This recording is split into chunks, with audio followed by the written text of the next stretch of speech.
Hello and welcome to pendulum video. तो दोस्तों फिर से स्वागत है आपका आरआरबी एनटीपीसी की प्रीवियस ईयर क्वेश्चन सीरीज में। तो दोस्तों जो आज की शिफ्ट हमने ली है वो है आपकी 4 अप्रैल 2016 की शिफ्ट 1। इस शिफ्ट में देखेंगे कि मैथमेटिक्स से किस किस टाइप के आपके क्वेश्चन एग्जाम में पूछे गए थे और आपका क्या तरीका होना चाहिए था सबसे बढ़िया, ताकि आप उन्हें कुछ ही सेकेंड्स में सॉल्व कर लेते।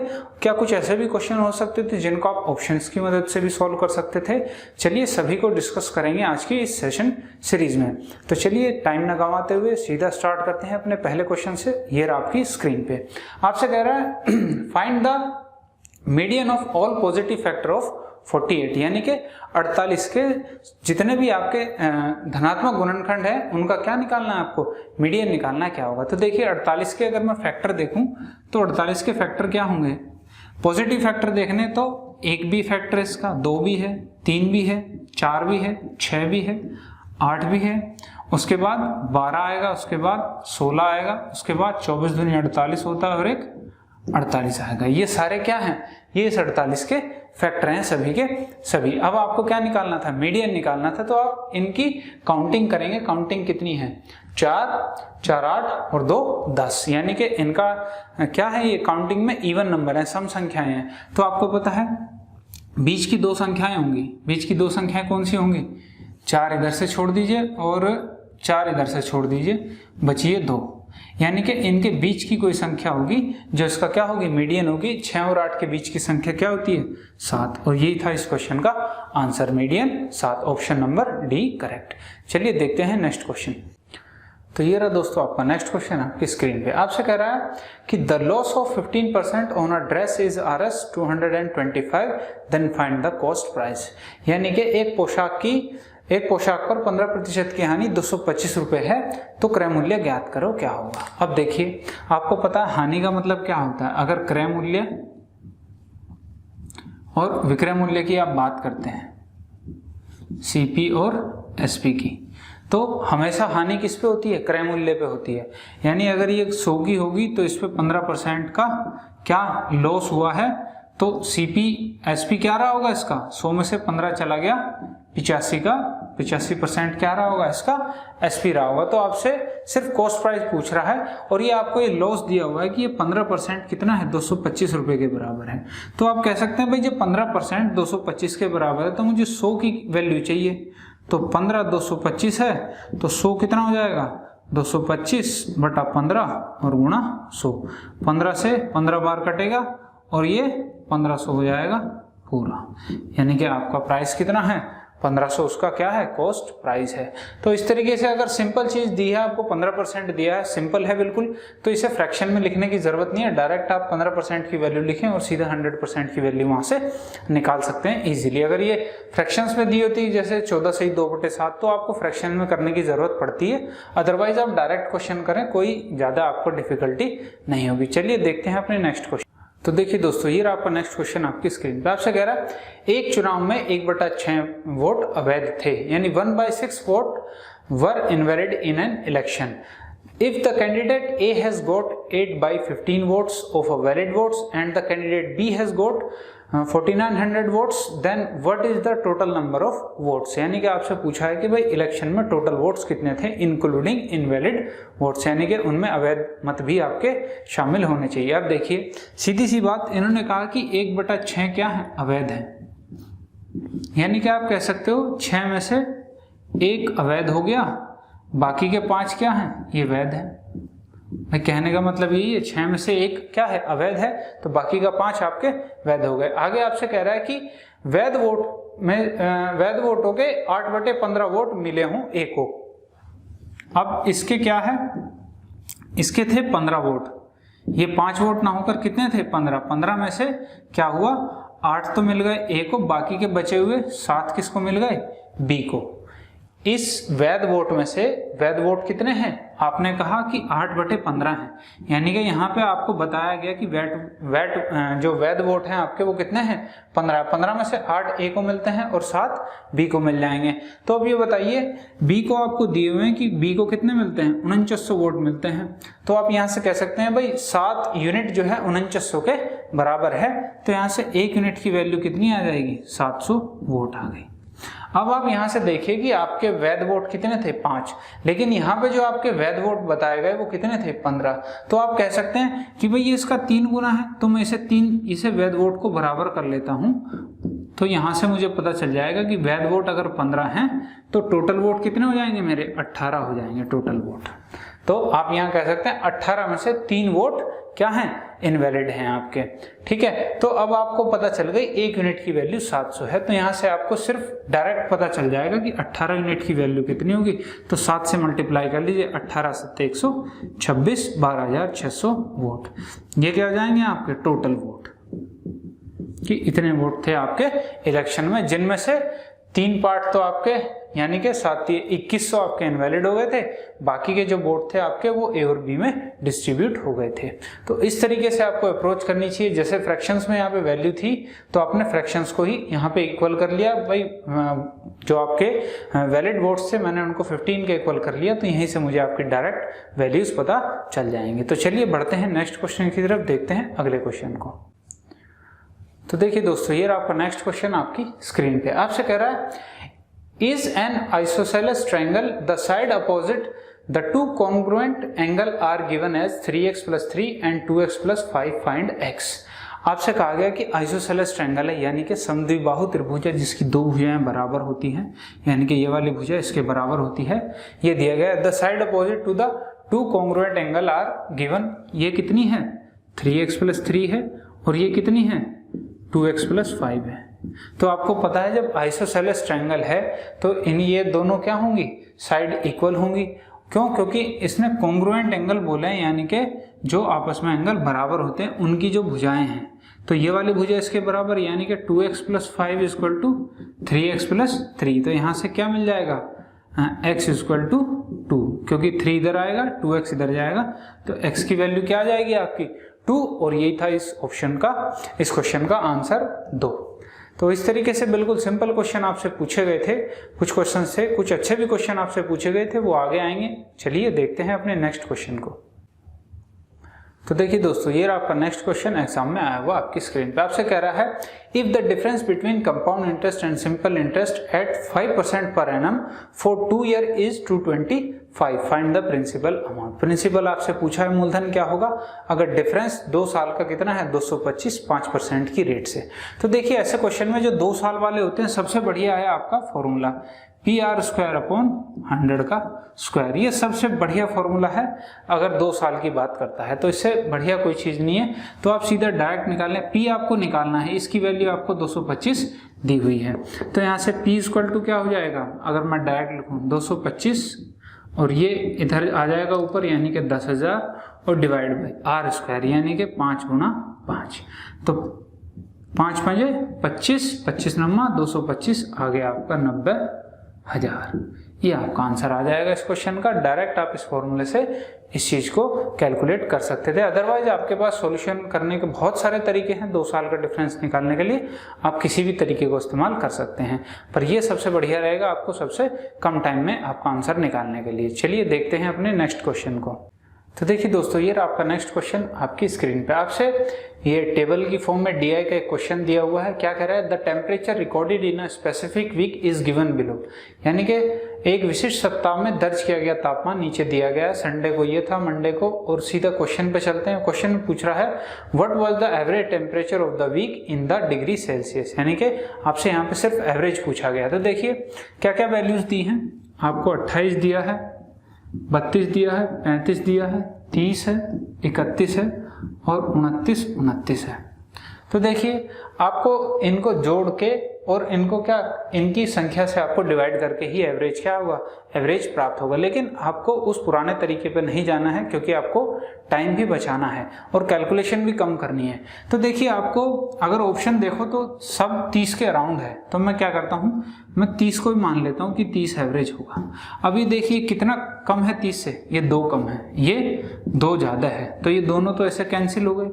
अब ये कितना है, 5 ज्यादा है, ये 0 है, ये +1 है, ये -1 है और ये भी -1 है। तो -1 और -1 यहाँ क्या बचेगा, 4 बच जाएगा, क्योंकि 1 इसमें से कम हो जाएगा। तो यानी कि +4 होना चाहिए, और ये 4 कितने में बटेगा, 3 और 4 7, 7 में ये 4 बढ़ जाएगा आपका। तो वही जो होगा इसमें ऐड कर देंगे और वही क्या हो जाएगी आपकी एवरेज होगा। अब इसे डिवाइड कर लीजिए, 0.40 करेंगे तो 7 पंजे 35, फिर 50, 7 सत्ते 49, तो 30.57 आपका क्या हो जाएगा आंसर हो जाएगा। तो यानी कि ऑप्शन नंबर बी आपको दिया गया यहाँ पे 30.5। तो यही क्या था इस क्वेश्चन का आंसर था। तो इस तरीके से अगर करते हैं तो आपको कैलकुलेशन कुछ भी नहीं करनी पड़ेगी, बहुत कम कैलकुलेशन में ही आपका आंसर आ जाएगा। तो चलिए बढ़ते हैं और देखते हैं अपने नेक्स्ट क्वेश्चन को। तो देखिए दोस्तों, ये रहा आपका नेक्स्ट क्वेश्चन आपकी स्क्रीन पे एग्जाम में पूछा हुआ। क्या कहा उन्होंने, 4 अंकों वाली सबसे छोटी संख्या ज्ञात करो जो एक पूर्ण वर्ग हो, यानी find the smallest 4 digit number that is perfect square. अब देखिए ये तो बिल्कुल सिंपल सा क्वेश्चन पूछ लिया। आपको पता है कि 1000 क्या होती है, 4 अंकों की सबसे छोटी संख्या होती है, इससे छोटी कोई 4 अंकों की संख्या नहीं है। अब आपको ऑप्शन दिए गए हैं 1000, 1024, 1081 और 1064। तो आपको देखते ही पता चल जाना चाहिए कि 1024 क्या होता है, 1024 किसका, 32 का वर्ग होता है। और अगर आप 31 की बात करते हैं तो कितना आ जाएगा, 31 का अगर वर्ग करते हैं तो ये आ जाएगा आपका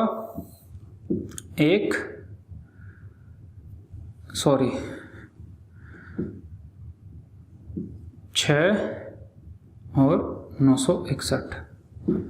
तो आपका 31 का वर्ग कितना होगा, 961 होगा, जो आपका 1000 से कम है। तो इस तरीके से आप डायरेक्ट इस क्वेश्चन का आंसर लगा सकते थे। देखते कि 1024 मेरा 32 का वर्ग होता है, तो वही क्या है, सबसे छोटा पूर्ण वर्ग संख्या है। चलिए बढ़ते हैं आगे और देखते हैं नेक्स्ट क्वेश्चन को।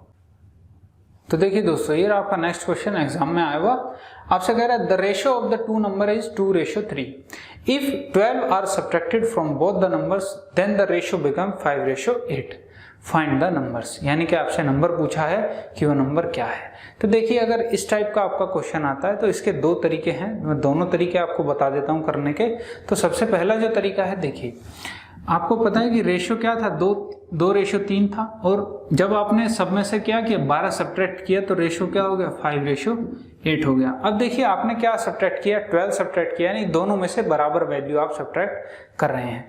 तो यहाँ भी क्या होना चाहिए, डिफरेंस सेम होना चाहिए। जब आप बराबर वैल्यू या ऐड करते हैं या सब्ट्रैक्ट करते हैं तो यहाँ मैं डिफरेंस चेक करता हूँ, अगर सेम है तो मतलब बिल्कुल सही बात है। तो यहाँ पे देखा तो 5 कम हो रहा है और ये इनके बीच अगर डिफरेंस देखूँ तो ये 3 का है। तो यहाँ पे मुझे पता चल रहा है कि ये अलग सब्ट्रैक्ट हुआ है, वो अलग सब्ट्रैक्ट हुआ है। तो मैं क्या करता हूँ, इसे इक्वल करने के लिए मैं इन दोनों के बीच डिफरेंस देखता हूँ, कितना है 3, इन दोनों के बीच डिफरेंस है 1।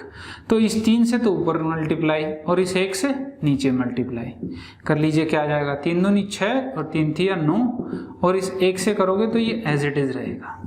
अब देख लो डिफरेंस 9 में से 8 जाएगा तो 1 कम है, और यहाँ पे भी क्या हो रहा है, 1 कम हो रहा है।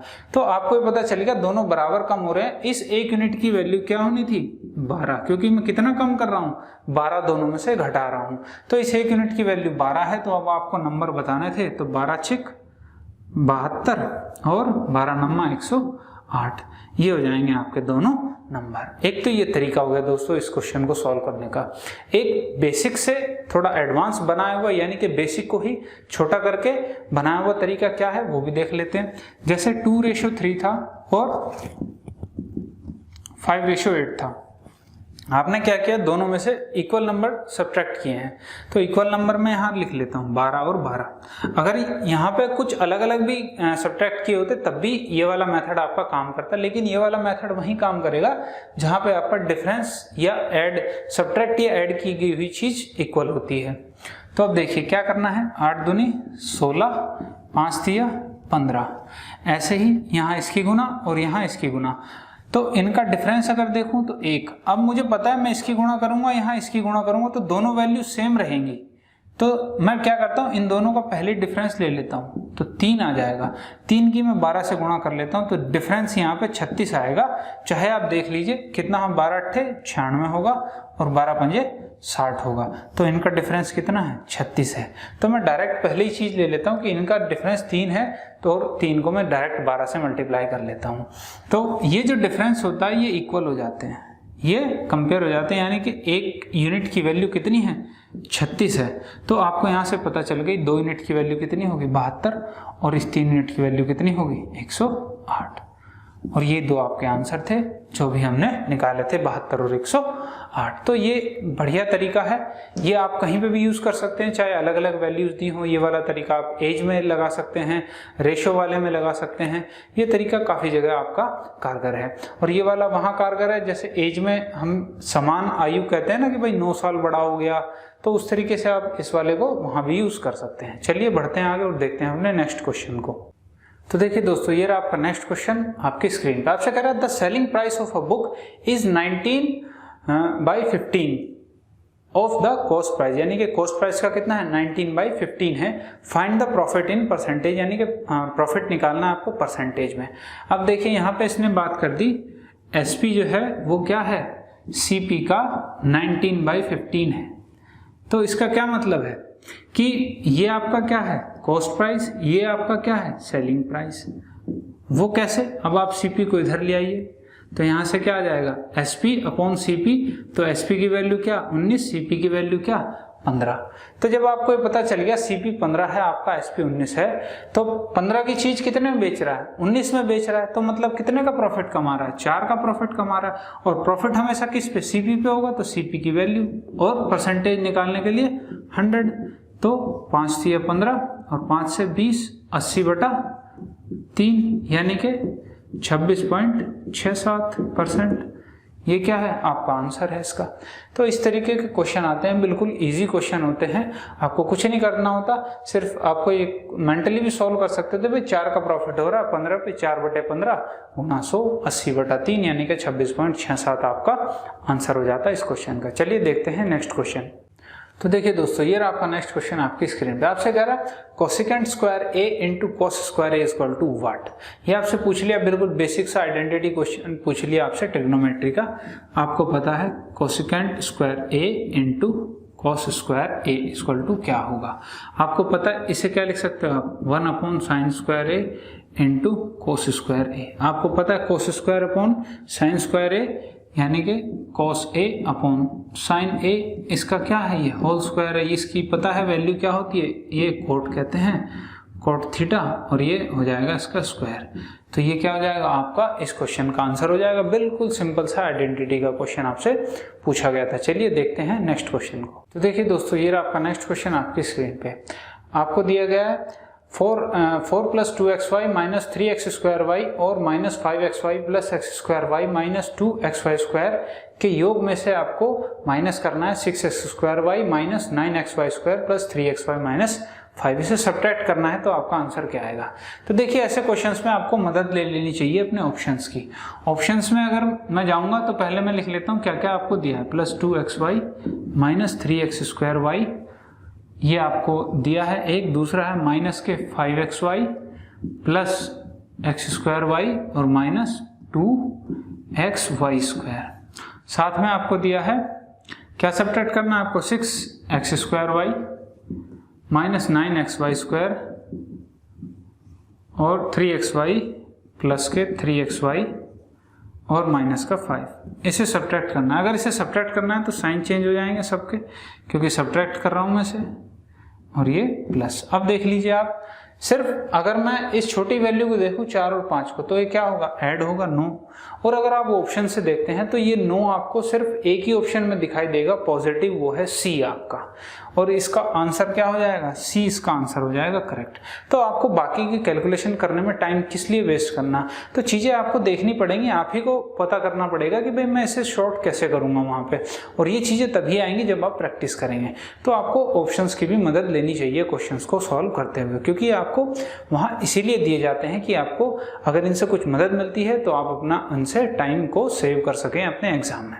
चलिए आगे बढ़ते हैं और देखते हैं अपने नेक्स्ट क्वेश्चन को। तो देखिए दोस्तों, ये आपका नेक्स्ट क्वेश्चन आपकी स्क्रीन पे। आपसे कह रहा है the mean of 8 observation is 10.5, यानी कि आपको एक तरीके से एवरेज दिया है, यहाँ पे मीन दिया है 10.5। If 7 of the observation are 3, 15, 7, 19, 12, 17 and 8, find the 8th observation. आपको 8वीं ऑब्जर्वेशन पता करनी है क्या है। देखिए ऐसे क्वेश्चंस को करने के आपके पास दो तरीके हैं। 8 ऑब्जर्वेशन थी आपके पास, एक तो है 3, 15, 7, 19, 12, 17 और 8। ये आपके पास 7 दी हुई हैं इसमें से, और 8वीं आपको निकालनी है। मान लो आपको x निकालनी है, तो आपको पता है दो तरीके हो जाएंगे। या तो आप इन सबको ऐड करें, फिर आप उसे 8 से डिवाइड करें, तो ये आपको दिया हुआ है 10.5, फिर आप उसमें से सब्ट्रैक्ट करें, तब आपकी x की वैल्यू यहाँ पे आपको प्राप्त हो जाएगी। एक तो ये तरीका है। दूसरा आपको दिया है क्या, 10.5 दिया है मीन, या आप कह सकते हो उसे एक तरीके से एवरेज। तो इसे बड़े ध्यान से समझिए, क्योंकि यहीं से आपको पता चल जाएगा कि मेरी संख्या क्या होगी। जैसे अब पहली संख्या कितनी कम है मीन से, तो आप कहेंगे 7.5 क्या है, कम है ये संख्या, तो मैंने इसे क्या कर दिया, माइनस कर दिया। ऐसे ही अगली संख्या कितनी कम है, ये ज़्यादा है। कितनी ज़्यादा है, एक तरफ प्लस लिख लेते हैं, एक तरफ ज़्यादा, 4.5 ज़्यादा है, ठीक है। अब दूसरी 7 है, 7 कितनी है, 3.5 कम है। अब चौथी 19 है, ये कितनी ज़्यादा है भाई, ये 8.5 ज़्यादा है। अगली 12 है, तो ये कितनी ज़्यादा है, 1.5 ज़्यादा है। अगली कितनी है, 6.5 ज़्यादा है। अगली 8 है, तो ये कितनी कम है, तो ये आपकी 2.5 कम है, ठीक है।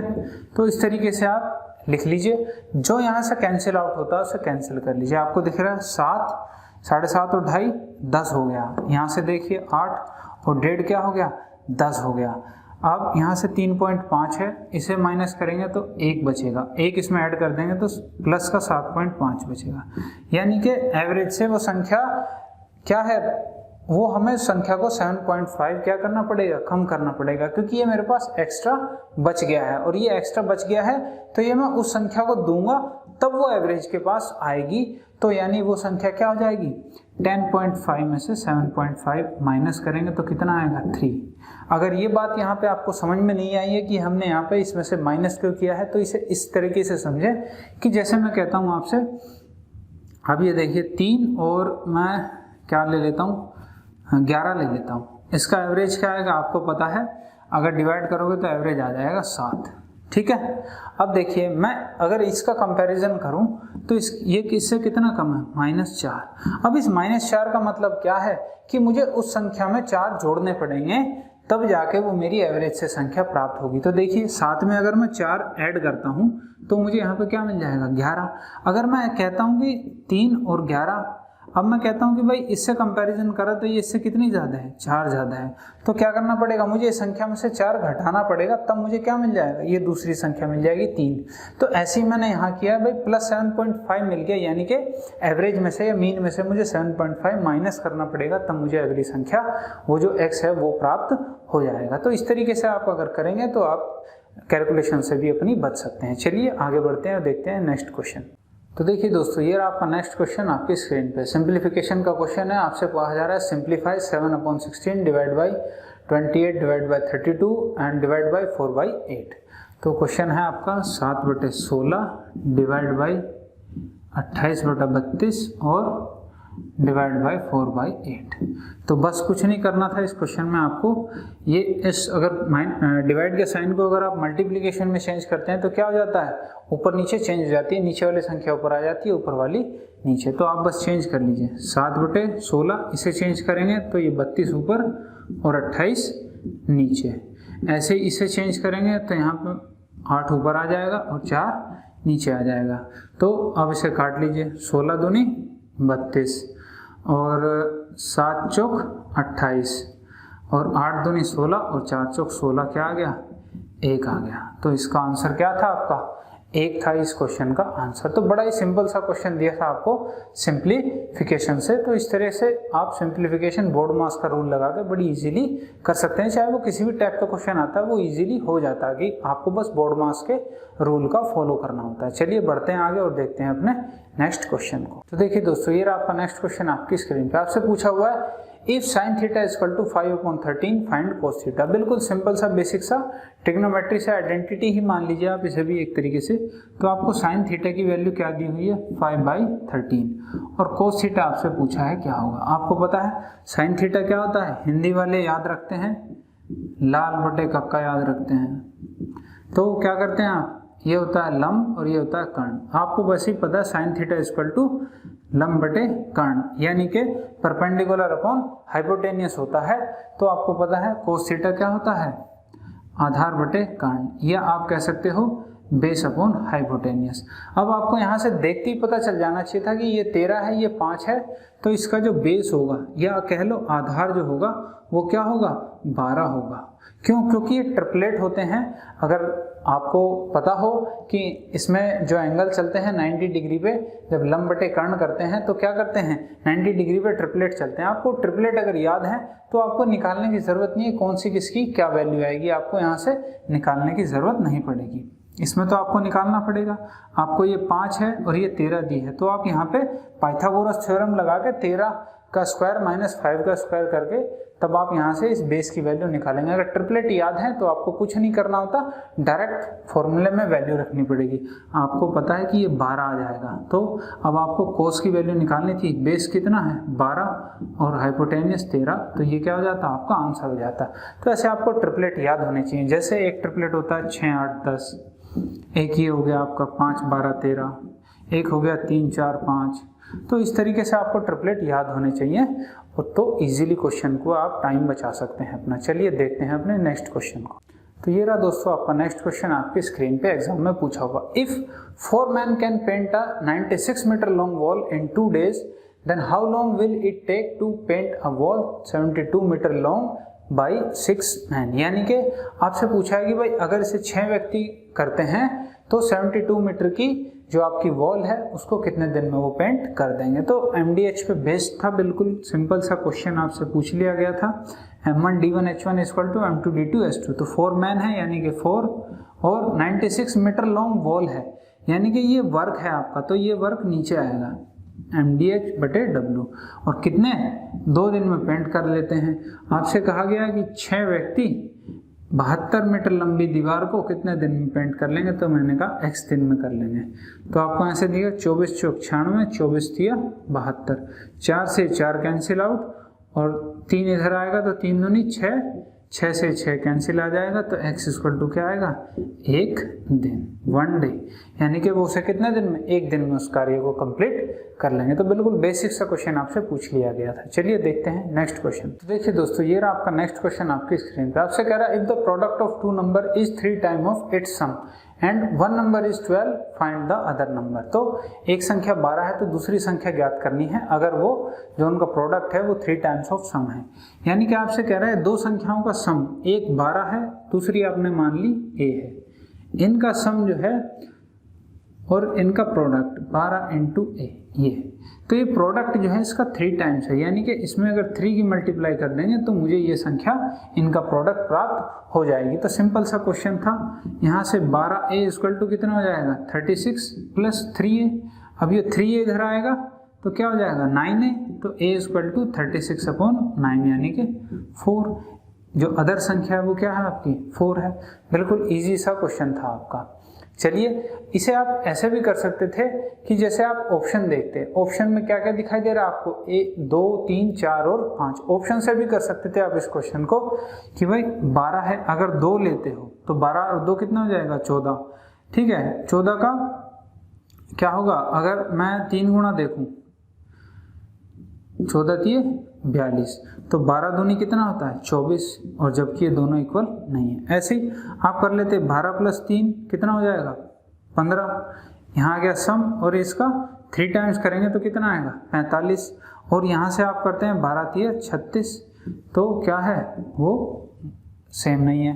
अब आप 12 प्लस 4 करो कितना आ जाएगा 16, 16 का 3 गुना कितना होता है 48, और 12 चौक क्या होता है 48। देख लो इक्वल आ गया बिल्कुल।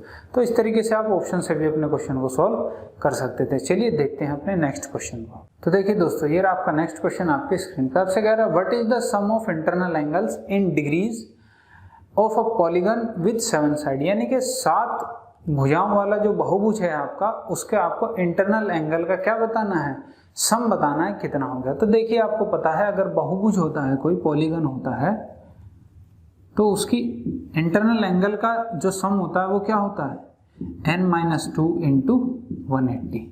ये n क्या होता है, यहाँ पे नंबर ऑफ साइड्स होती हैं, यानी कि भुजाओं की संख्या जिसकी जितनी होगी। तो क्वेश्चन में आपसे 7 भुजाओं वाला कहा है, तो इसकी वैल्यू 7 रख दीजिए। 7 - 2 गुणा 180, यहाँ से आ जाएगा 5, 18 पंजे 90, 900 डिग्री। और ये क्या हो जाएगा आपका, इस क्वेश्चन का आंसर हो जाता है। बिल्कुल बेसिक क्वेश्चन था, फॉर्मूला बेस्ड क्वेश्चन आपसे पूछा गया था। चलिए देखते हैं नेक्स्ट क्वेश्चन को। तो देखिए दोस्तों, ये रहा आपका नेक्स्ट क्वेश्चन आपकी स्क्रीन पे। ये सिंप्लीफिकेशन से क्वेश्चन पूछा गया, बिल्कुल इजी सा क्वेश्चन है। चलिए देख लीजिए, लिख ही लेते हैं इसको। क्या है, 4√18 + 7√32 और -2√50। इसको सॉल्व करना था आपको। तो यहाँ से जो जो चीज़ बाहर आ रही है उसे बाहर ले लीजिए। 18 में से आपको पता है 9 दूनी 18 होगा, 9 में से 3 बाहर आ जाएगा, तो बाहर क्या हो जाएगा, 4 × 12, 12√2 प्लस 7 बाहर है। 32 में से क्या बाहर ले सकते हो आप, 16 दूनी 32 होते हैं, और 16 में से 4 बाहर आ जाएगा, 7 × 28√2 माइनस 2 बाहर है। 50 है, 50 में क्या होता है, 25 दूनी 50, और 25 में से 5 बाहर आ जाएगा, और 5 दूनी 10√2। ये आ गया आपका। आपको पता है 28 और 12 कितने हो जाएंगे, 40। 40 में से 10 जाएगा तो क्या आ जाएगा, 30√2। और ये आपका इस क्वेश्चन का आंसर हो जाता है। बिल्कुल सिंपल सा क्वेश्चन था, कुछ नहीं करना था आपको, बस वैल्यूज को बाहर निकालना था। चलिए देखते हैं अपने नेक्स्ट क्वेश्चन। तो देखिए दोस्तों, ये रहा आपका नेक्स्ट क्वेश्चन आपकी स्क्रीन पे। आपसे कह रहा है the perimeter of a rectangle is 28 centimeter. Perimeter दिया है यानी कि परिमाप। If one side is 4 centimeter then find the length of the other side. तो दूसरी साइड की आपसे लेंथ पूछी है, क्या होगी। तो देखिए कितना सिंपल सा क्वेश्चन था। आपको पता है पेरीमीटर क्या होता है, अगर ये L है और ये B है तो क्या हो जाएगा, 2L + B। अब यहाँ पे आपको एक चीज़ दी गई है, एक की वैल्यू 4 है और एक की वैल्यू आपको पता करनी है, और ये आपको दिया हुआ है कितना, 28 दिया हुआ है, हाँ 28 सेंटीमीटर है।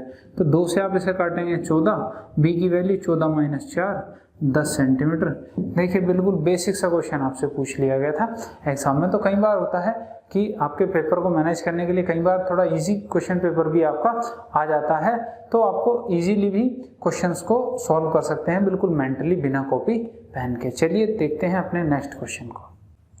तो देखिए दोस्तों, ये रहा आपका नेक्स्ट क्वेश्चन आपकी स्क्रीन पे। आपसे कह रहा है a man walks at a speed of 5 km/h and crosses a bridge in 18 minutes, find the length of the bridge. बिल्कुल सिंपल आपका टाइम स्पीड डिस्टेंस से क्वेश्चन पूछा गया है। तो आपको पता है डिस्टेंस पूछी है ब्रिज की, तो डिस्टेंस इक्वल टू क्या होता है,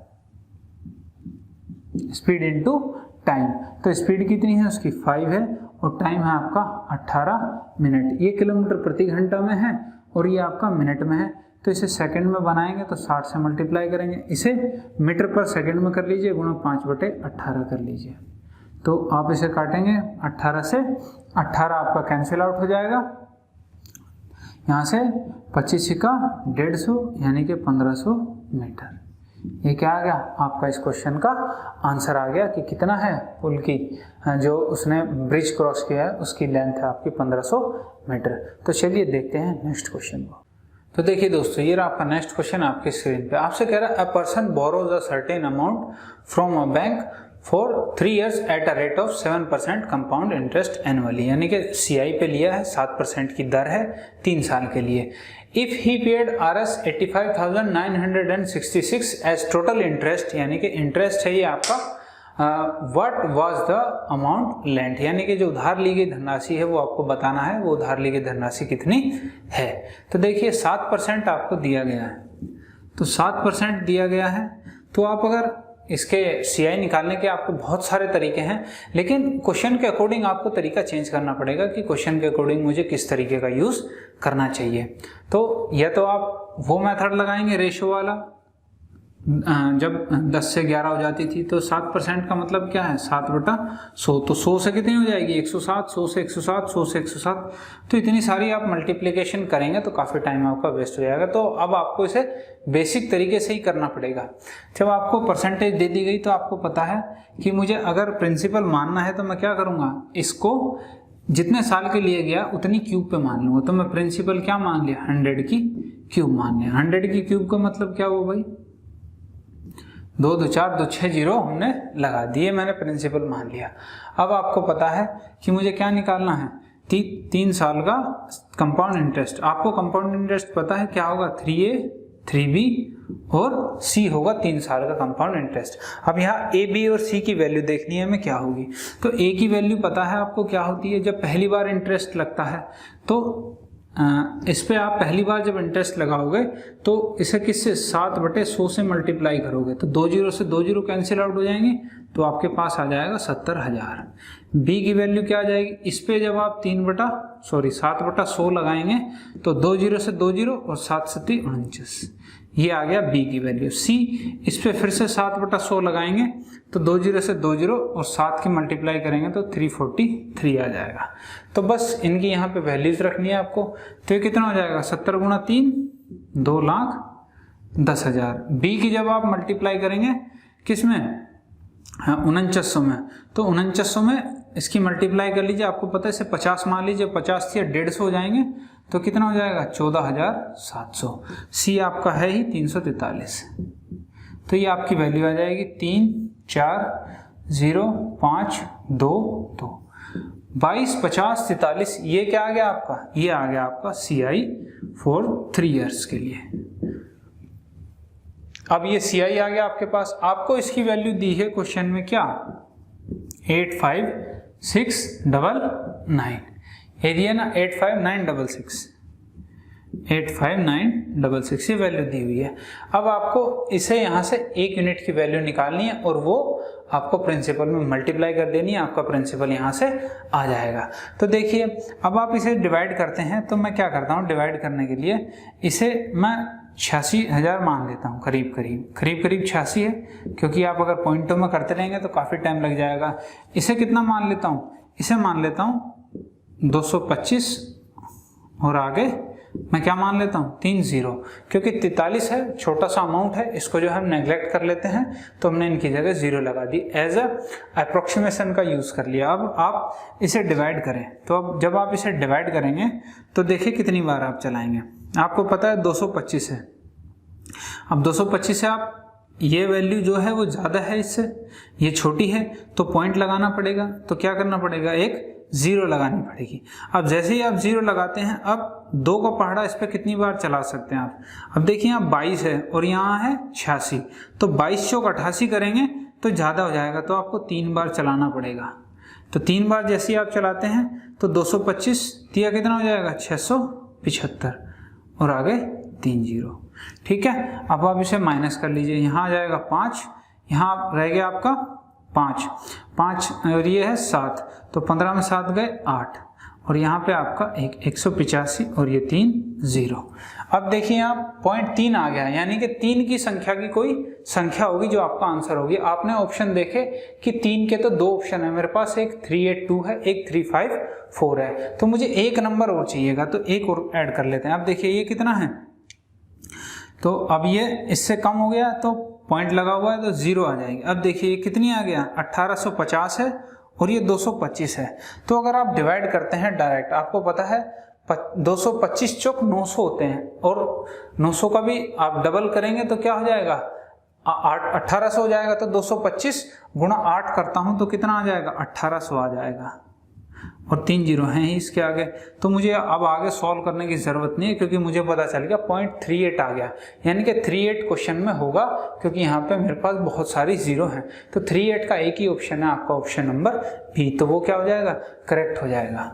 तो देखिए सारे क्वेश्चनों का आपका यहीं पे उन्होंने बराबर कर दिया। एनटीपीसी वालों ने आपको एक ऐसा कैलकुलेटिव क्वेश्चन दे दिया कि जिसमें काफ़ी बच्चों ने अपना काफ़ी टाइम वेस्ट किया होगा, बहुत से तरीके इसमें लग रहे थे। तो आपने कौन कौन से तरीके से क्वेश्चन को सॉल्व किया होगा, लेकिन थोड़ा सा आप अप्रोक्सीमेशन का अगर इस्तेमाल करते तो ये क्वेश्चन थोड़ा और जल्दी हो जाता। चलिए देखते हैं अपने नेक्स्ट क्वेश्चन को।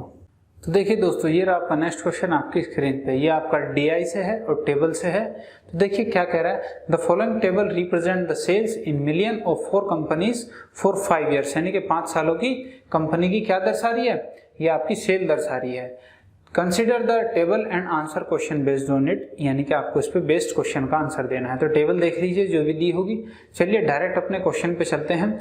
आपसे पूछा गया what is the difference in the total sales of KO and HO। तो यहाँ पे क्या है लिख लेते हैं, KO और HO टोटल सेल्स में क्या पूछा गया है, डिफरेंस पूछा गया है इन द लास्ट 3 ईयर्स, यानी कि आखिरी के 3 सालों में। तो आखिरी के 3 साल क्या है आपके पास, 86 है, 87 है और 88 है। इन 3 सालों में डिफरेंस पूछा गया कितना होगा। तो देखिए 86 की अगर बात करते हैं तो दोनों की सेम है, HO की और KO की दोनों की सेम है, 250-250। और उससे अगली की बात करते हैं तो कितनी ज्यादा है, 45 किसकी ज्यादा है, KO की, इसकी 45 ज्यादा है। अगर अगले की बात करते हैं तो इसमें HO की ज्यादा है, कितनी ज्यादा है, +50। तो इन दोनों का अगर डिफरेंस की बात करें तो कितना आएगा, 5 मिलियन।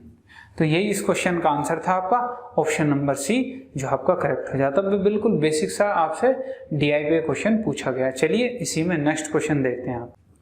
तो देखिए दोस्तों, ये रहा आपका नेक्स्ट क्वेश्चन आपकी स्क्रीन पे। आपसे कह रहा है, अगला क्वेश्चन इसे DI का है, विच companies total sale in the first 3 year is lowest amongst the other, यानी कि सबसे कम किसकी सेल है वो बताना है पहले 3 साल की। तो देखिए अगर आप सीधा टेबल पे नजर डालते हैं तो टेबल पे जैसे ही आप नजर डालेंगे तो आपको पहले कंपनी TO मिलेगी जिसकी पहले की 300, 400, 300 है, यानी कि आप देखते हैं इसकी तो सबसे ज्यादा है, ये तो होगी नहीं सबसे कम। आप दूसरी बार देखो तो सबसे नीचे अगर आते हैं तो 300, 200 और 100 कितनी हो जाएगी, 300, 200, 500 और 100 600, और ये हो जाएगी 50 और 40 आपकी 690 हो गई इसकी। अगले वाले की अगर देखते हैं KO की तो इसकी कितनी आ जाएगी, 230 और 210 और 250। तो देखिए भी 600 कूद रहा है। अब आगे HO की देख लेते हैं, 100, 200 और 200, 500, यानी कि ये 500 के आसपास है। तो आप बता सकते हैं कि भाई इसकी 500 तो ये हो गई और 70 और 20 120 ये हो गई, यानी कि 620 ही बैठ रही है इसकी, यानी कि सबसे कम सेल क्या है, इसी की है। तो आप कह सकते हैं कंपनी HO क्या हो जाएगी, हमारा आंसर हो जाएगी ऑप्शन नंबर B। तो इस तरीके से आप थोड़ा सा नजर डाल के देख सकते हैं क्वेश्चंस को कि भाई हाँ कौन से की मुझे कम दिखाई दे रही है, मैं सबसे पहले उसी की चेक कर लेता हूँ।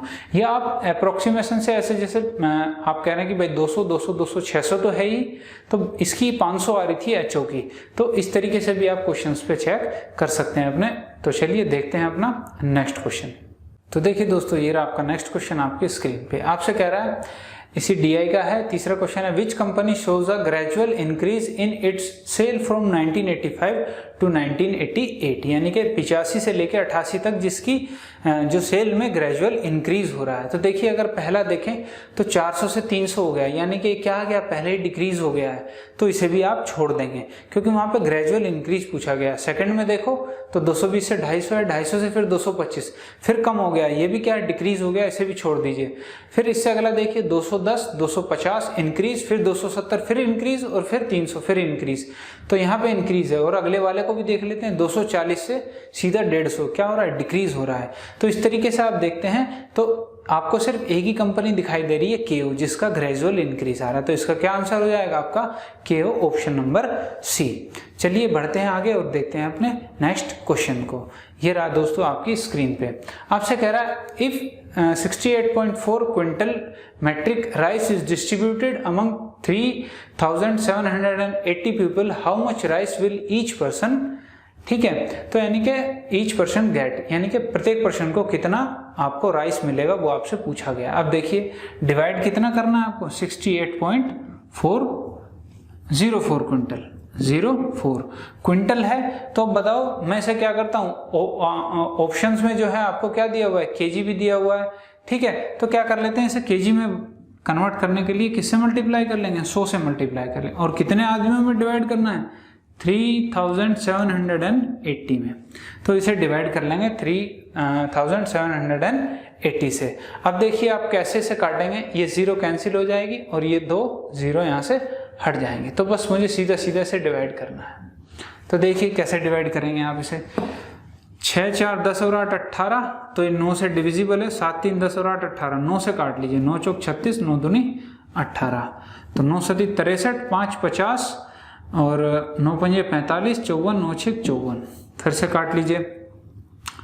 4 2 6 है और ये 7 से काट लेते हैं। 7 6 42 और 0, 7 एकम 7, 7 8 56, तो 12 12 पंजे 60 और 12 नम्मा 108, 9/5, यानी कि कितना आ जाएगा आपका 5 से अगर आप उसे डिवाइड करते हो तो ये ग्राम में वैल्यू चली जाएंगी। अगर इसे मैं ग्राम में चेंज कर लूँ तो 1 किलो बराबर 1000 ग्राम, और 5 से आप इसे काटते हैं तो 5 एकम 5, 40, 5 8 40 और 00, यानी कि इतना ग्राम आ गया आपका प्रति व्यक्ति। कितना 1800 ग्राम आपको वहाँ पे हर व्यक्ति को मिल जाएगा। चलिए देखते हैं आपका नेक्स्ट क्वेश्चन, क्योंकि ये तो क्वेश्चन आपका बिल्कुल कैलकुलेशन पे दिया था कि आपकी डिविजिबिलिटी चेक करना चाह रहा था कि आप कितनी फास्ट जो है डिवीजन कर सकते हैं। चलिए बढ़ते हैं आगे। तो देखिए दोस्तों, ये रहा नेक्स्ट क्वेश्चन आपकी स्क्रीन पे। आपसे कह रहा है a father after keeping 1/3 of his property for his wife distributed it in his 3 sons in the ratio of 2:3:5. If the first son received Rs 48,000, then what was his total wealth? यानी कि आपसे question में कहा जा रहा है कि 1/3 जो है वो किसके लिए रख लिया उसने, वाइफ के लिए रख लिया, और बाकी का जो बचा वो अपने सन्स में डिवाइड कर दिया, यानी कि पुत्रों में डिवाइड कर दिया। किसमें, 2:3:5 में। अब देखिए 1/3 का क्या मतलब है, 3 में से 1 हिस्सा किसके लिए है, ये वाइफ के लिए। बाकी के 2 हिस्से जो बचे वो किसको, सन में बांट दिए। ये 2 हिस्से बांटे किस किस रेशो में है, 2 3 और 5, यानी कि ये 2 हिस्से ही तो बाद में डिस्ट्रीब्यूट होके इन 3 हिस्सों में बट गए। तो आप कह सकते हैं कि अगर टोटल देखूं तो टोटल वैल्यू क्या है, यहाँ पे 10 यूनिट है टोटल वैल्यू, यानी कि आप कह सकते हैं कि ये 2 यूनिट फर्दर कितनों में डिवाइड हो गई, 10 यूनिट में डिवाइड हो गई। तो आप कह सकते हो कि 1 यूनिट की वैल्यू 5 आ जाएगी यहाँ से। तो आप कह सकते हैं अगर टोटल की बात करूं तो 3 कितने के बराबर हो जाएंगी, यानी कि टोटल अगर हिस्से की बात करते तो इसके कितने हिस्से हो जाते, 15 हिस्से होते। 15 में से 10 हिस्से तो यहाँ चले गए और 5 हिस्से किसने ले लिए, वाइफ ने ले लिए। एक तरीके से इसे ऐसे अभी समझिए। तो क्यों, क्योंकि ये मेथड इसलिए बता रहा हूं आपको ताकि आप कैलकुलेशन और छोटी कर सकें। अब आपको इस 2 यूनिट की वैल्यू पता है, 2 यूनिट की वैल्यू कितनी दी है आपको, 48,000 है। तो 1 यूनिट की वैल्यू बता दो मेरे भाई कितनी हो जाएगी, 24,000 हो जाएगी। जब 1 यूनिट की वैल्यू आपको 24,000 पता चल गई तो टोटल यूनिट तो मैंने आपको निकलवाई थी, इसीलिए तो निकलवाई थी कि डायरेक्ट आप मल्टीप्लाई कर लें 24,000 में, तो कितना आ जाएगा, 15 दूनी 30 और 15 चौक 60, यानी कि कितना 60 था ना, तो 3,60,000 हो जाएगा आपका। क्या आ जाएगा, ये आपका आंसर हो जाएगा इस क्वेश्चन का, क्योंकि 15 दूनी 30, 3 लाख यहाँ से हो जाएगा और 15 चौक 60, 60,000 यहाँ से आपके बन जाएंगे। तो कितना हो गया टोटल, 3,60,000 आपकी वैल्यू हो गई। तो इस तरीके से आप डायरेक्ट जो है मेथड से क्या कर सकते हैं, आप अपने क्वेश्चंस को थोड़ा सा शॉर्ट कर सकते हैं। चीजें वही हैं, पहले आप यहाँ से निकालते, फिर आप उसे 2 में बांटते, फिर आप 3 में। मैंने क्या किया, डायरेक्ट ही कर दिया कि बस 10 यूनिट यहाँ 2 ही तो बटी हैं, 2 यूनिट की वैल्यू 10 है तो 3 की हो जाएंगी 15, तो डायरेक्ट आपका यहाँ से आंसर आ गया। चलिए नेक्स्ट क्वेश्चन देखते हैं। तो देखिए दोस्तों, ये रहा आपका नेक्स्ट क्वेश्चन आपकी स्क्रीन पे। आपसे कह रहा है the length, width and the height of a room are 363 meter, 528 meter and 693 meter respectively. आगे कह रहा है determine the longest tape that can clearly measure all the 3 dimension of the room, यानी कि आपसे ऐसी लॉन्गेस्ट टेप मेजर करने के लिए कह रहा है कि जो तीनों दीवारों को या लंबाई को क्या कर सके, बिल्कुल क्लियर मेजर कर सके। तो ये क्वेश्चन आपका किससे है, आपको यहाँ पे HCF निकालना है, यानी कि महत्तम समापवर्ती निकालना है। किसका, 363, 528 और 693 का। तो इन तीनों का HCF निकालने का सबसे बढ़िया तरीका क्या है कि आप इनके बीच में डिफरेंस देखें, डिफरेंस कितना है। या तो वो डिफरेंस HCF होगा या उस डिफरेंस का कोई फैक्टर या मल्टीपल जो है वो आपका क्या होगा, वो उसका HCF होगा। अब देखिए सबसे पास की को देख लेते हैं। तो ये 2 सबसे पास दिखाई दे रही है। तो 13 में से 8 जाएगा, कितना बचेगा 5, और यहाँ पे आ जाएगा 8 में से 2 गया 6 और यहाँ पे आ गया 1। तो क्या आ गया इन दोनों का डिफरेंस 165। अब या तो ये डिफरेंस ही आपका HCF हो जाएगा या इसका कोई फैक्टर जो है वो आपका HCF होगा। अब देखिए 165 में आपको 5 तो आएगा ही आएगा, ये तो दिख रहा है, लेकिन यहाँ 5 से कटने वाली कोई संख्या नहीं है। तो मैं क्या करता हूँ, उस 5 को इसमें से हटा लेता हूँ। तो इस 5 को अगर मैं हटाता हूँ तो क्या बचेगा मेरे पास, 5 थिए 15 और 5 थिए 15। तो यहाँ क्या बच गया मेरे पास, 33 बच गया। अब 33 बच गया तो इस 33 से ये तीनों संख्याएं डिवाइड होंगी तो ये क्या हो जाएगा, इनका HCF हो जाएगा। और आप ऑप्शन में देखें तो आपको 33 दिया हुआ है। तो यही क्या है, आपका HCF है। यही आंसर है कि यही वो लॉन्गेस्ट स्टेप है जो तीनों को काटेगी इक्वली, यानी कि तीनों को मेजर कर सकती है ये। ठीक है, तो इस तरीके से अगर HCF निकालते हैं आप तो बहुत ही आसान हो जाता है आपके लिए HCF निकालना। चलिए बढ़ते हैं आगे और देखते हैं अपने नेक्स्ट क्वेश्चन को।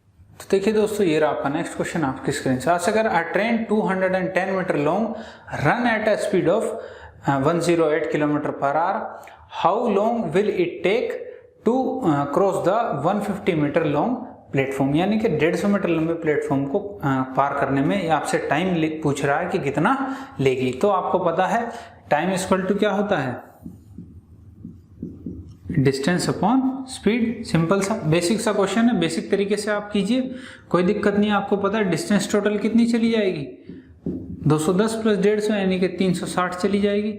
और 360 डिवाइड बाय स्पीड आएगा, ये क्या है मीटर में है तो स्पीड को भी मीटर में बदल लीजिए। 108 है तो 5/18 से गुणा कर लीजिए। तो 18 छिक 108, 6 से 36 और 5 से 12, यानी कि क्या आ गया आपका 12 सेकेंड। और ये क्या है आपका इस क्वेश्चन का आंसर, वो कितनी देर में पार कर जाएगी प्लेटफॉर्म को, 12 सेकेंड में पार कर जाएगी। चलिए आगे बढ़ते हैं और देखते हैं अपने नेक्स्ट क्वेश्चन को।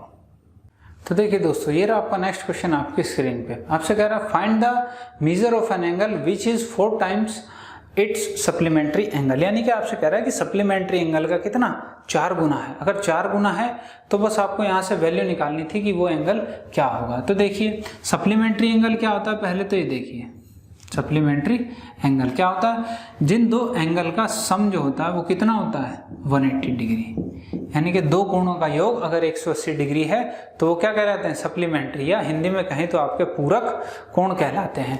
तो आपको पता है एक दूसरे से 4 गुना है, यानी कि एक की वैल्यू अगर 1 मान लो तो दूसरा क्या होगा 4 होगा। अगर टोटल इनकी बात करो तो कितना हो गया 5। अब 5 की वैल्यू कितनी है 180 है, तो आप बताइए 1 यूनिट की वैल्यू कितनी हो जाएगी 36 हो जाएगी भाई। तो 36 ही क्या होगा इस क्वेश्चन का आंसर होगा।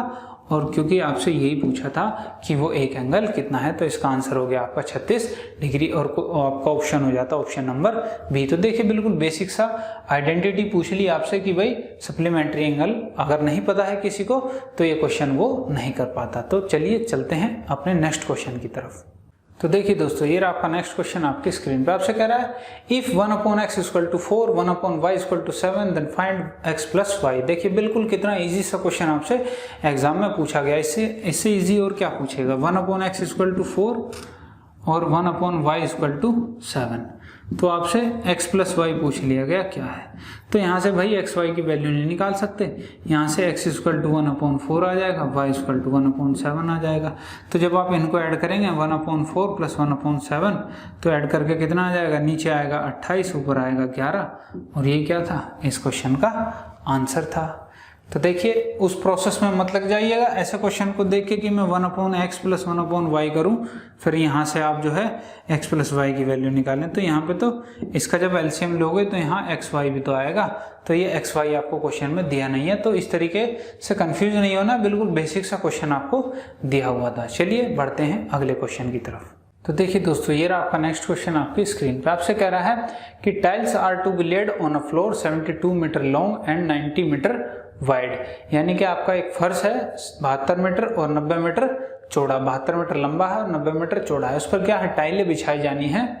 आपसे आगे कह रहा है what is the maximum size of a tile if only square tiles are to be used, यानी कि एक टाइल का अधिकतम आकार क्या होगा यदि सिर्फ वर्गाकार टाइल ही प्रयोग में लाई जानी है, यानी कि स्क्वायर फॉर्म में अगर टाइल बिछानी है। तो आपको यहाँ पे भी क्या करना है, एक तरीके से आपको HCF ही निकालना है, वो HCF क्या होगा, और HCF निकालना किसका है, 72 और किसका, 90 मीटर का। तो भाई 72 और 90 मीटर का अगर आप HCF निकालते हैं तो इनका क्या कर लीजिए, डिफरेंस कर लीजिए सबसे पहले।